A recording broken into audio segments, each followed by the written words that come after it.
Welcome back to my channel. This is my weekly update where I look at the games that I've played, what I've bought this week, and also I have a topic of conversation.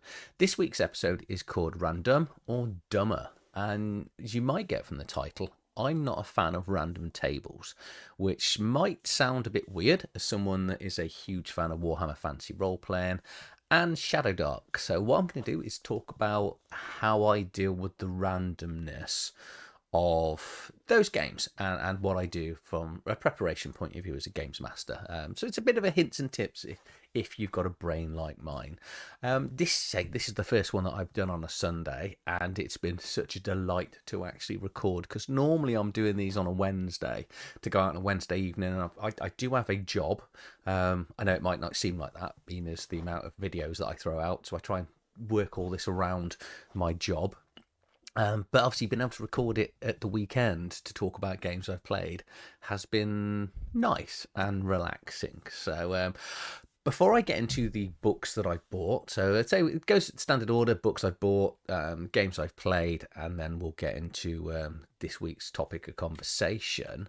I just want to go through a little bit of news. And for me, it's really exciting news. I've been asked by a well-known game creator to be part of the playtest for his latest book. Okay, it's a bit of a giveaway there. And I haven't been able to say anything about this. And last week, this week just gone, on the Black Lodge Games, Chubby Funster, as you will be more of them aware of who he is. He's written some incredibly good books for Shadowdark, and he's asked me to play test and get a group together to play test his new game that's coming out. And I say I've kept it to myself. I've honoured our agreement, but he mentioned it on the Black Lodge Games live, said it was coming. And so, yeah, it is. We are starting playtesting very, very soon. I can't tell you what game it's going to be based on. However, if you go and watch my interview with him, then there's a massive spoiler into what Shadow... So he's already created Shadowrim and Shadow Sun.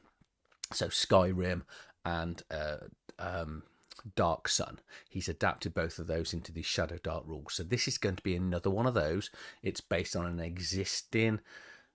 It's a very big existing role-playing IP that's out there. So it's heavily hinted. I pretty much worked it out, and once the cameras were off, I did ask him, and then he told me, and then I've been quiet mouth since. So yeah, it's coming. The playtesting is coming. More spoilers will be coming as time goes on, but I can't say anything for now. But if you watch the interview, if you want to comment in this and have a guess, let's see. Chubby and I will discuss on how much we can or can't say, because I know there's some spoilers coming up, because he's at a convention soon, and I think he's going to be taking some of the stuff in there. So yeah, I'm actually going to get a playtesting credit, which is very, very exciting. And so is my Sunday night group. So yeah, Right, what have I bought? So because this is on a Sunday, this is going to be a slightly, again, longer one, because there have been a few books that have been bought. I don't. There's a couple that have been sent to me. As you can see, this wonderful hard copy of Horde Wars has finally arrived, just in time. So that I did cover that on last week's episode. So Todd from Blackwell Games very kindly sent me a copy, and this is from Lulu. So it is going to be available on print on demand in the UK, because currently it wasn't. So I was the test case. I think my parents probably said that about me as well, which is why I was the youngest and they never had another one. But Lulu, I've never had a book from Lulu. This is it's I think it looks stitch bound, but it's very solid. And the artwork is absolutely fantastic. Nice, the actual colours are on the monsters, which I've shared a couple of photos on my Discord. So if you do want to actually see a little bit more, then come over to my Discord. But I will be doing a full review of this.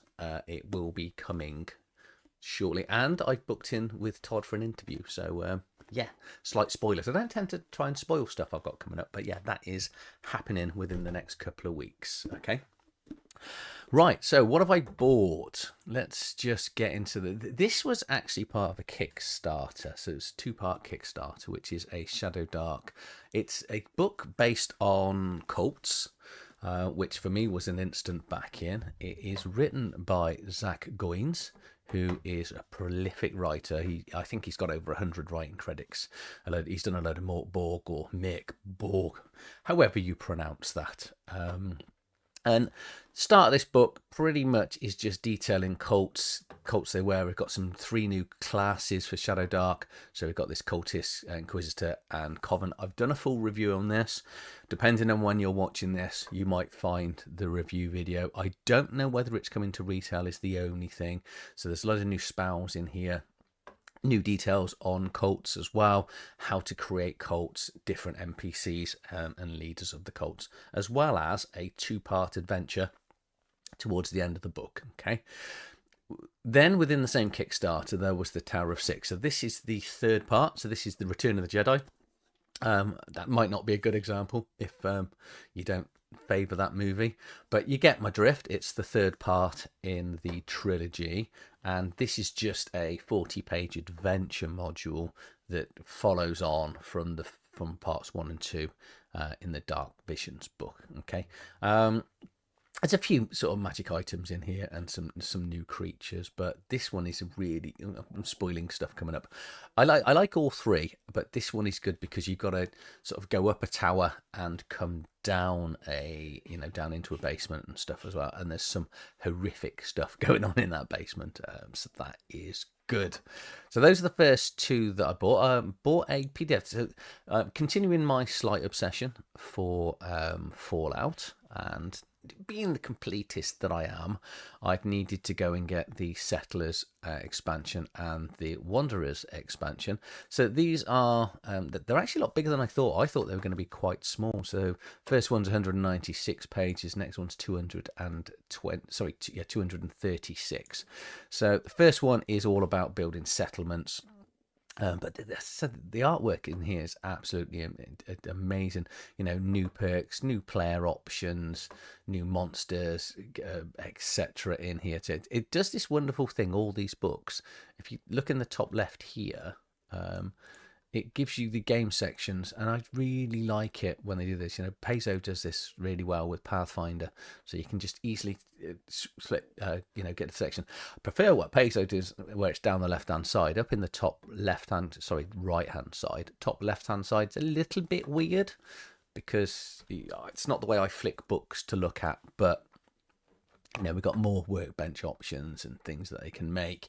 As you'd imagine, it's a full-on lots and lots of information about building a settlement with the players, because obviously once you're out your shelter, you kind of want to go and build somewhere else. And then Wanderers is effectively, it feels very much like a player's guide.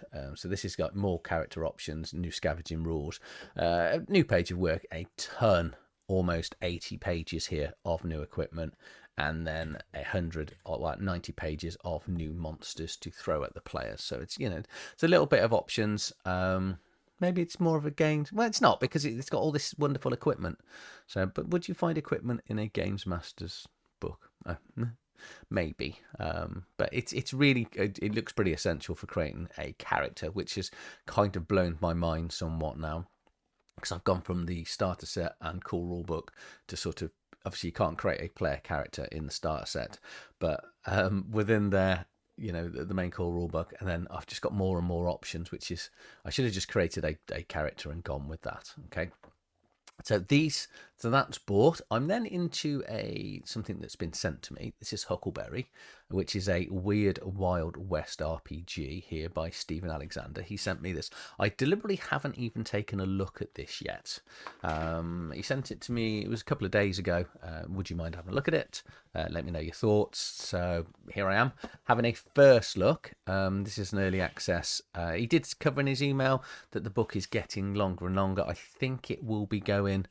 it's available on Device for RPG currently, so whether it's going to get an overhaul with the extra pages or whether that's already included, I don't know. So we're going to have a bit of backwards and forwards with him. It's a Western game, Weird West. I like me Weird West Westerns.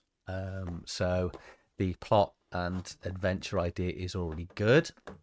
It talks a bit about raises busted or raises, so I'm wondering whether this has got cards included in the game as well. So we've got 4 attributes, 9 skills, and a dice. So base dice for attribute and skills, they're all d6s. Skill checks are determine an outcome. It makes sense. So you take the dice and then add the results together when you're looking. You're trying to get a 10 or more on there. Okay. And then we've got things like aces and stuff. What I want to do is try and find some art. And okay, so we're playing with a deck of cards, so it's going to be a bit like Deadlands as well. Okay, that's good. I do like it when they mix in the sort of deck of cards in. So character creation is...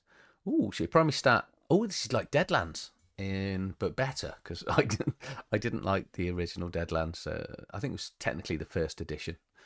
This edition, very good. Savage Worlds edition's very, very good.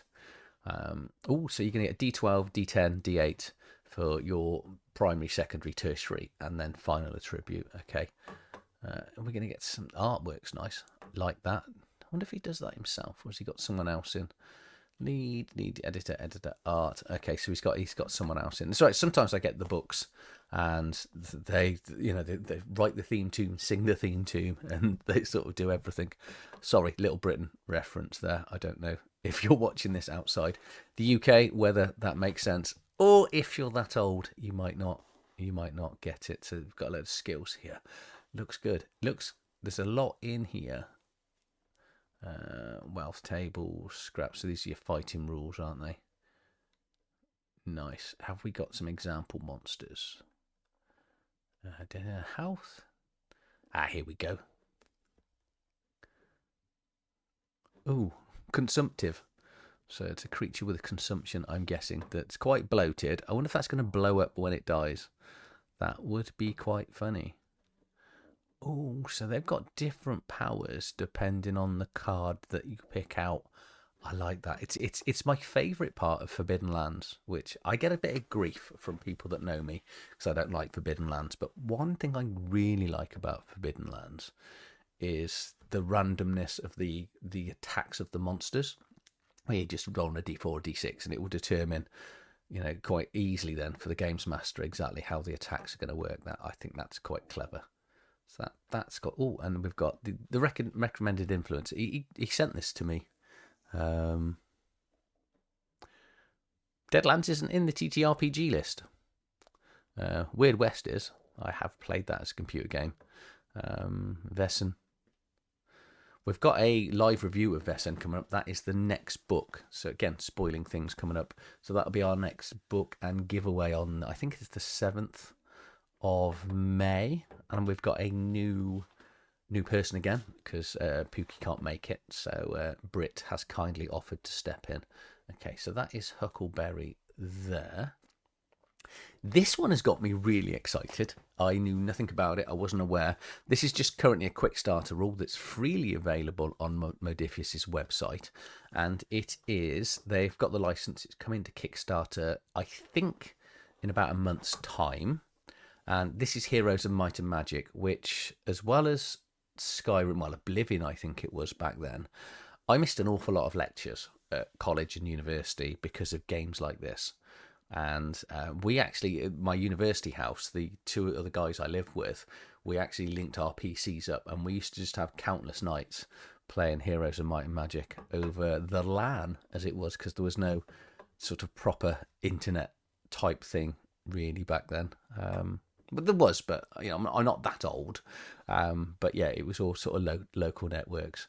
But this, I've been trying to get this read to actually throw out a review and my first thoughts on it. It is using the D20 system, Modiphius's D20 system, that I've really grown to like now, thanks to games like Sentience, which, again, spoiler, I've had my copy of Sentience. Al has sent me my copy early.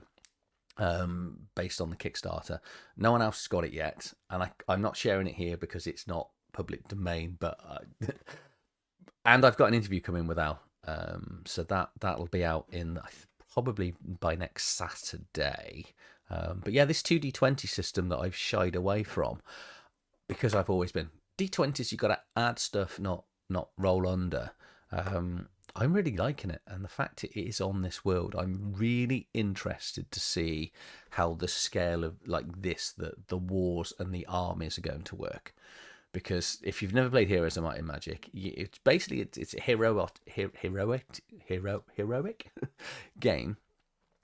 So you will play one of a variety. So here we go. We've got a load of heroes that's just popped in at the perfect time.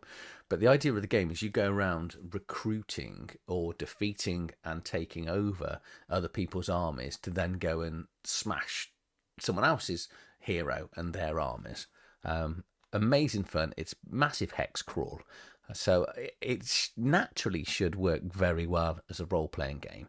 Just want to see how well this is implemented. I'm hoping there's a little bit more there and we can discuss it at the UK Expo, because that's coming up in just under a month's time. Next up is The One Ring. I've done a full review for this, so I'm not going to spend a lot of time on it. One of my favourite games of all time is The One Ring. This is not the D20 system. I'm not a massive fan of 5th edition. I like it, but it comes with little bits of problems. So where I can, and you're going to find the irony in my next book when I say that, I try to avoid 5th edition. But not always, but I say that to me there are a lot of better systems out there. But say D20, it's nice and simple. But this is a D10 system, technically a D12, because you've got the Gandalf and Sauron bits. But it's such a beautiful book. The thing I do dislike about what Free League do, though, is just how tiny the writing is. It is so small. But this is just a Elf's Players and Games Masters guide. If you're a player, you're going to want this because there's some good player options towards the back of the book. If you are a games master, you're going to need this because you're going to really realise that you've been running elves wrong. And if you're a solo player and you want some huge fun, let's just get you to the back of the book. You've got the Elf Lords in solo play. So if you are playing the Strider mode, or you've never played the One Ring solo, great, because you've got enough friends to not have to play it solo. But if you want to play it and learn it and enjoy the game, you can. And now you can play an Elf Lord in it, which is absolutely amazing.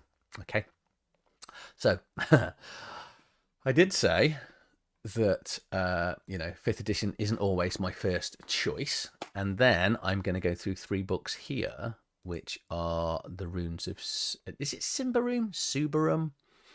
It's not. I know it's not Subaru because that's a car.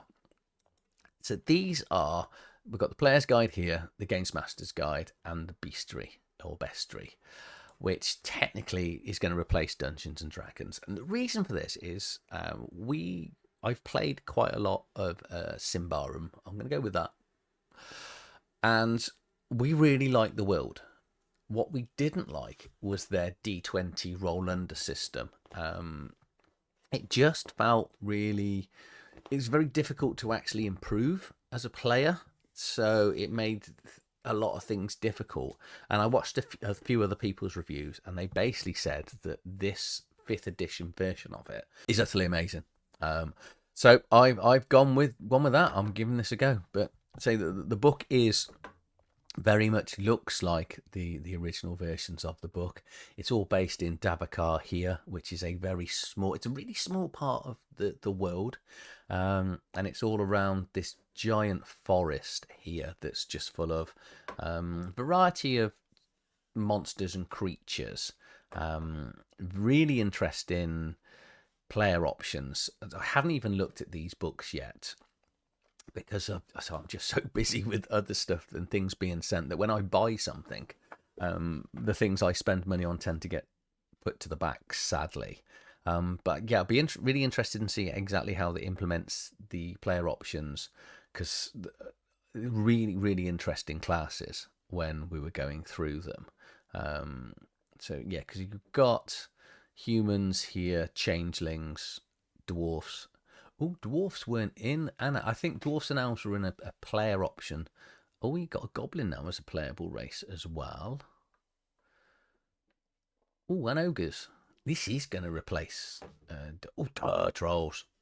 I'm now just instantly jumping back to. Oh, it'll come back to me. It always does this. And you can play undead. Oh dear, this is going to be good.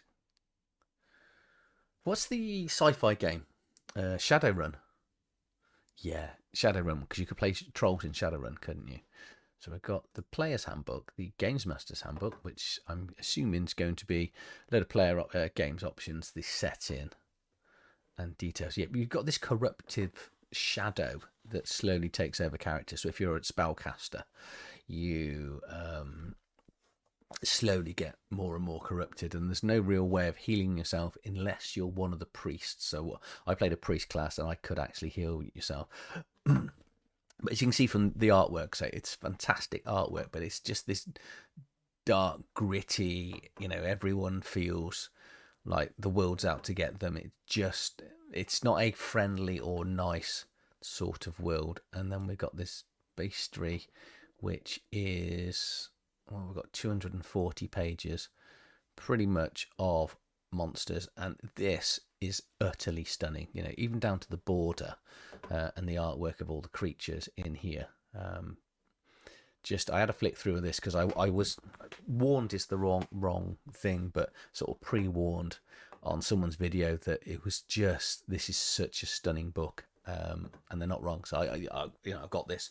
They are here somewhere down here, and so this was the one I did have a flick through, and I was like, yeah, you're right. This is utterly stunning. The only weird thing is whoever they use as an artist, I don't think can do faces, which is something we picked up when we looked at, when we played the original. Okay, so next up, I think I've got 3 more to go through. So now I've got Swords and Stones, which was sent to me today by Tim. Is it Pozniak? This is not for public sale. This is just his work of joy. So I did say to him, do you want me to put it on the channel? And he said, it's up to you if you want to put it on. So he's put the work in. So here I am. And he is the author and artist and concept and design. So it's inspired by Advanced Dungeons and Dragons. So I don't know whether we're going to get Thakos in here or not. But yeah, this is a write the theme tune, sing the theme tune type thing, isn't it? So we start with character creation, what you're going to need, what you're rolling dice for. So actually, I'm surprised it includes this section. If you were going to do, this is just for you and it's not ready to sort of go out. But that's quite good that it's covering that. Strength, dex, intelligence, wisdom, con, charisma. So yeah, your 6 starting stats. So all that's familiar.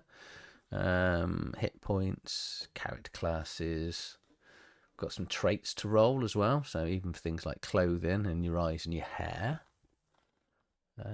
Backpack, carrying, optional things, weapons, so they're going to be doing a D sort of damage, different types of languages, so he's created his own languages here. It's always good to see. Got some spells, healing stones, tracking stones. We're going to get classes. It's got a lot of spells.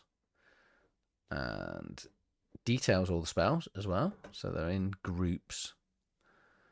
Okay, why are they in groups? For instance, most spells are one-time used unless you are level 4 or higher, or is stated below. It's a different... I'm wondering if, looking at them, I think it's levels, just based on my experience of other systems. So these would be like level 1 spells, level 2, because when things like, cure light wounds, resist cold, find trap, hold person, they're sort of very weaker spells compared to, as you get into third group, call lightning, wall of thorns, wall of fog. Spell 4 group is fireball, lightning bolt. So I think it's level, isn't it? Okay, then it details exactly how the spells work.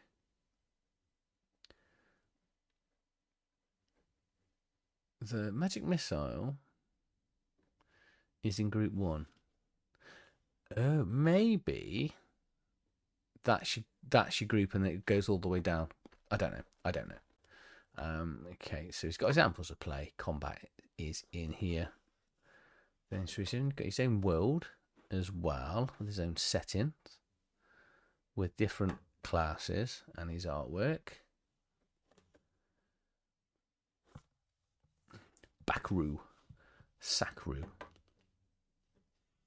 It's little goblins. Oh, little werewolf. Little werewolf. Oh no, it's a troll. Thought it was a werewolf there. And then you've got the Dorafu, which is like a drow type creature. Kind of reminds me of Talislanta, the artwork, the way that's drawn. It's got some solo rules in there as well. And then creating dungeons, a random, well, not a random dungeon, so we've got a dungeon table. So there seems to be a lot in here for a, not going to do much with this. Solo dungeon crawl stuff. And an adventure. Pretty good, looks pretty good. Okay, so we're now getting into, I think this is the last two. Drowned War. I am playing this every other Saturday night live on RX Oliver's YouTube channel, and I am Chris on his Twitch. It goes out on his Twitch, both of which I'll put in the description. And it's being ran by Dustin Smith, who is the writer-creator of this world, who's kindly sent me a copy of the book. Because we've just gone up to the next level, or rank as it's called. I think it's ranks in Savage Worlds, I can't remember. And I need to pick some more feats. And he was like, "Do you want a copy of the book so you can pick some feats?" And I was like, "I'll always take a copy of a book." So yeah, say written, developed, and being ran by. This is a futuristic, post-apocalyptic world where we just live on these giant flotillas, ships. And all the different ships have got different. They seem to have different themes. The other players are a little bit more experienced. I've come into an existing party and sort of jumped in, and I'm playing. I am. Where's me? I think I'm. No, I'm not a fairy folk, am I? We've got some furious here. I'm a human-ish. I think I'm this, a Kitsui. Oh, no, I'm a sprite. I'm a sprite. So, yeah, that's it. Yeah. So I can jump really far and do additional damage. I can see in the dark, which is incredibly handy. I'm a little bit frail, not very good at taking combat, but I can walk up walls and ceilings. And if you go and watch it, so it's come up. Walking up walls has now become a stupid joke and an element of bullying because of something I did, rather foolish. But I'm not going to spoil it. It was quite funny, but it's probably never going to go away. Yeah, again, I haven't actually looked at this yet. It looks very much Savage World, so I'm assuming it's going to be into that sort of size as well, which is always a good thing. Because I don't think it's A5. It's what I would class as comic book size for it. But the art's good. This is good, Dustin. I don't know if you haven't played Savage Worlds. I'm not going to sort of explain the system, but it's I'm going to do it a little bit. But it's D6 potentially, well, nearly every roll for the players, and then variety of D4 up to detail. But it's got exploding dice.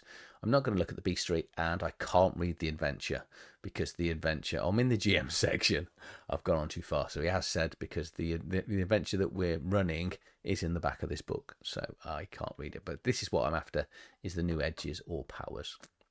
Okay, and then the last book we've got is Lords of Stone and Steel, which is for the best game of all time, Warhammer Fantasy Roleplay in 4th edition.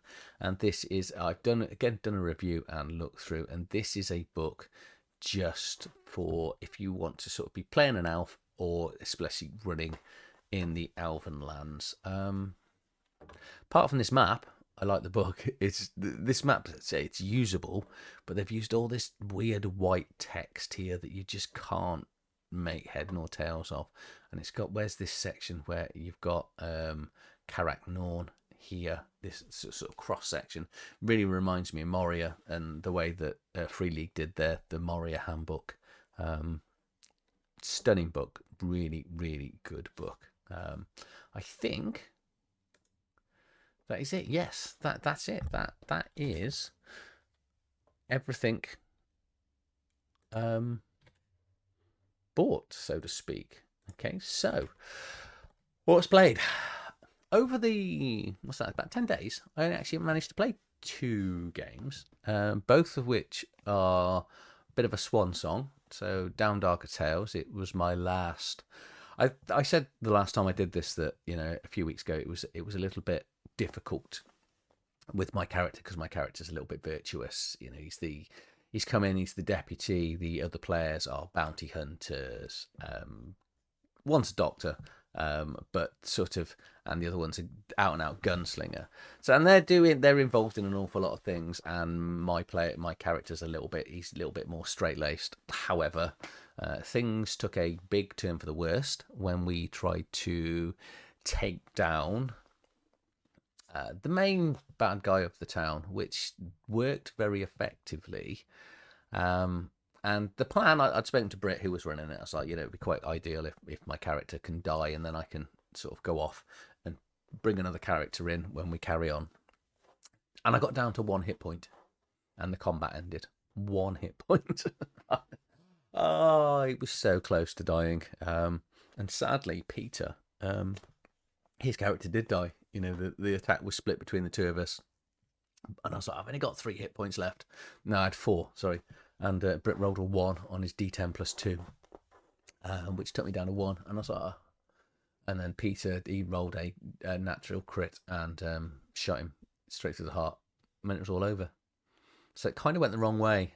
But it's what happens when you put it down to dice rolls. So yeah, that's me bowing out. Well, that's on hold now because that group, some of that group is carrying on, starting again with Pendragon, which is I'm gutted to have missed out on. So I'm reserved for Pendragon. So Thursday nights I'm now free, and Friday nights came to the climactic, amazing ending, I think, of this chapter of Pulp Cthulhu. I'm not going to spoil it because it is live. It's going out on the Infinite Monkey Tales. It goes out on their Twitch. So if you caught it last night, if you like the ending, don't spoil it in this video, please. But yeah, the ending was it's exactly how I'd hoped it went, if that makes sense. But it's still left vague enough so we can see what does happen from there. But they will come over onto YouTube. I think one of episodes, I think it's about 32, 33, somewhere around there, and they're currently up to about 24. I think is currently on YouTube. So go and subscribe to the Infinite Monkey Tale, so you can see it on there. But even if you don't want to watch me on there, just subscribe to their channel as well, and RX Oliver's. So that's it. So, want to get into then random or dumber, and this is my. Hatred's probably the wrong thing to say. I'm folding my arms now because I'm worried that I'm going to get hate for this one. And it's random tables are good, but I don't think random tables live are a good thing. So what I mean by this is I'm doing a Shadowdark campaign from my Discord, and we start again on Monday. And one of the problems I have with Discord, I'm quite a controlling games master's the wrong thing today. I like chaos, I like randomness, and I like random tables. I like players rolling random tables. What I don't like is random encounters and random treasure because of the time. Because you get things like this, and they go, okay, hold on then. We'll just roll 3d6. 18. Hold on.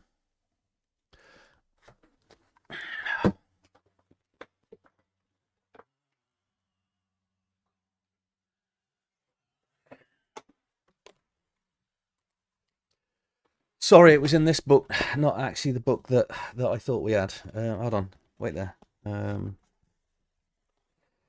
What'd you say? 8. Right. Okay.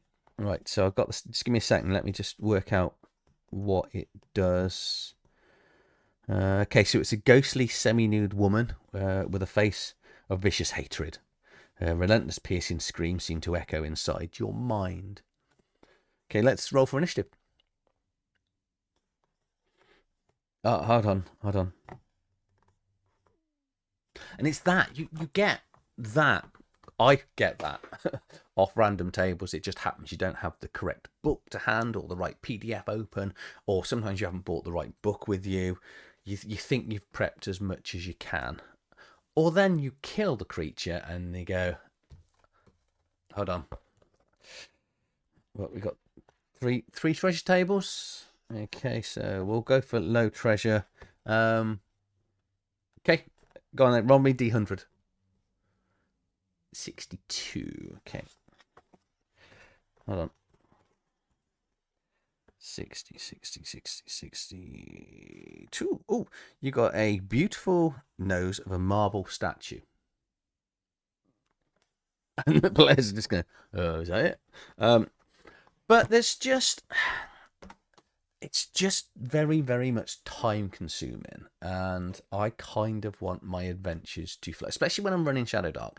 5th edition I don't think was too bad, because you kind of get used to and I'm going to use clunky in a nice way, of the clunkiness that you actually get when you are sort of fighting other people, because there's a lot of the player deciding what they want to do before it gets to the next person. So as a games master, I can already work out what they're going to be doing, how, the sort of attacks that they've got and what they're going to do. So it allows me to buy a little bit of time.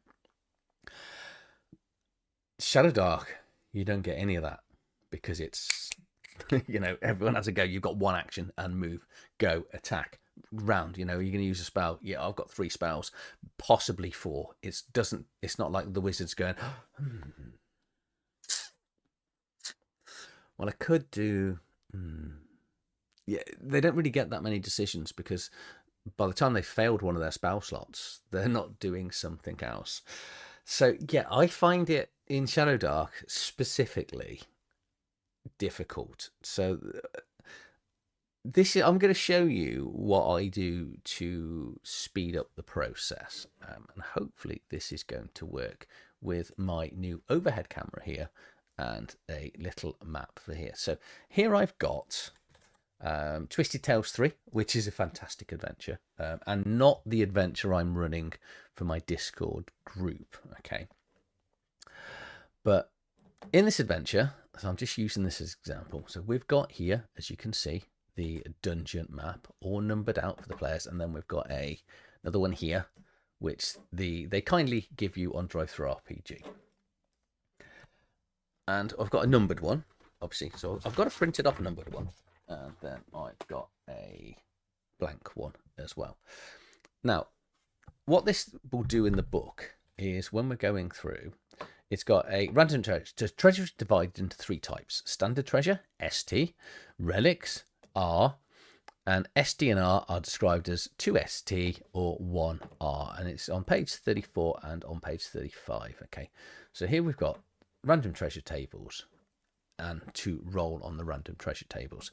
Now, the other thing that Shadowdark does difficultly, I'm making up words now, is some of these things will be in the core rule book, and some of them will be in this book. So you do need to have a copy of Shadowdark always to hand. I know it goes without saying you should take a core rule book with you, but a lot of these bought adventures on TTRPG or other places that are available will use the mix of 2, and I want it to flow. I want, if you find some arrows, they're magic arrows, I can tell you exactly what they are without that delay. So what I do now, and what I'm doing for Monday, and I do this for treasure, but also I do it because each of these rooms has also got, depending on whether it's room 1 to 31, 32 to 60 or 61 to 90, have got random encounters, a D8 random encounters. Now, I said from outset, I'm not a massive fan of random encounters, because to me, I need to know exactly what everything does on that random encounter table. Exactly, because say, for example, you got 4 here. So moss jelly clings to the roof, waiting for someone. And I'm like, well, what's moss jelly do? How does that act? So what I need to do is I will take either my blank piece of paper. So if it's a smaller map, I will blow this up, okay? And sometimes I might do it into 2 parts. But with this one, it's not too bad because it's numbered. So I will just then have a sheet of A4 paper down either side with all the room numbers in, and I will have rolled before we get into the adventure. People might hate this because that's not actually that random. It's still random for me, but it means I know what creatures are in what room, but also I already know if they kill it, the random treasure or whatever's going to come out. Because it's one thing, one of the big reasons I play Shadowdark, it's a rules-like game that's fast, and I want my players to be equally fast when they're collecting and doing the random stuff. So yeah, it does involve a little bit of prep, and I'm sure that people will say that it kind of spoils the whole feeling of it, because oddly, when it comes to hex crawling, I'm quite happy for the hex crawl to be random, but okay, so I will randomly roll some of the stuff, but again, when it comes to the encounters, I'm not a massive complete random encounter. I like to know what the random encounters are, and I like them to, I don't always even put them in when the game says. So some hex crawls will go, 1 in every 8, 1 every mile, depending on however it may be, roll for random encounters. Because I like my random encounters I like it to feel chaotic to the players, so they think it's still coming. So there will be times, and I'm sorry about this, guys, that I will roll my dice and I already know what's coming and exactly what's going to happen, because I want to be fully prepared and understand the stat block of the creature, or know how the trap's going to work or the interaction. Because some of these random tables, it can be, there's a well. That's it, in the middle of the hex, a well, and you go, yeah, there's a well, and the players go, okay, well, we'll move on. Okay, why not make it a bit more interesting? Have the well, there's a chunk of the well is slightly destroyed. There's some rocks down. The rope is sort of half down, but you can see the end of it. And it's still warm, like it's been on fire. Do something to make the players, because you've got to kind of attract the players to the location, as opposed to just that's it, so they can walk around it. So it does mean I do more work live, and I'm not sure that's exactly how Kelsey has planned Shadowdark to run, but it's the way I like controlled random chaos, if that makes sense. Because years of doing 5th edition, I refuse to do random tables in 5th edition, random encounters, that is, because all my encounters need to progress the story. Now, that doesn't mean that I wouldn't have 5 wolves are attacking, because, let's, pick Barovia and Curse of Strahd. Wolves are really good things to have. Some of these random encounter tables, they could be in a desert and they like 5 wolves. And actually, don't make it wolves. Make it something a bit more interesting. Maybe nothing. Well, don't say scorpions. I hate scorpions. But try to theme it at least so it makes sense. Some books are written really well to do that. But say I want to know what that creature can do. And again, this really comes from my loathing, is the wrong thing to say, but the loathing of stat blocks for Pathfinder, the revised edition, because that was an absolute, for someone that likes a lot of control on the table, and I'm on about not control what the players do. Players can do whatever they want in an adventure, but what I mean is I need to control what my monsters do. I want to be able to control the environment, where the combat starts, to try and make it a little bit more interesting.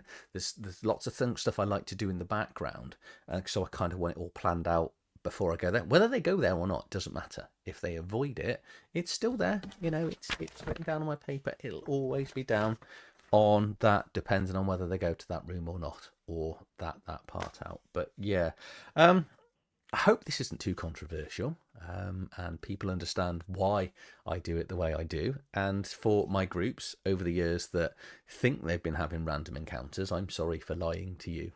But there's very, very rare anything that's random at what I do.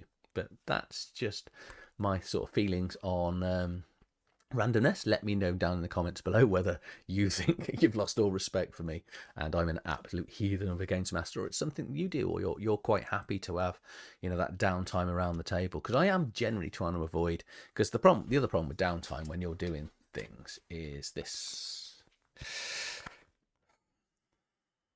Sorry. Yeah, no, sorry. I've just telling you what the monster does now. I found the stats, and hold on, I'm just texting my wife.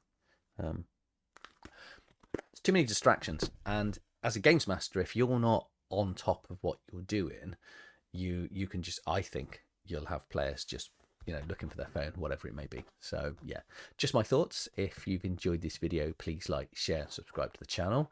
I've gone, actually it's not as long as I sometimes am, but yeah, I'm enjoying actually putting these out on the weekend. So coming up, yeah, see if you can work out what that Chubby Funster book is, and I'll see you on the next video. Thank you for watching.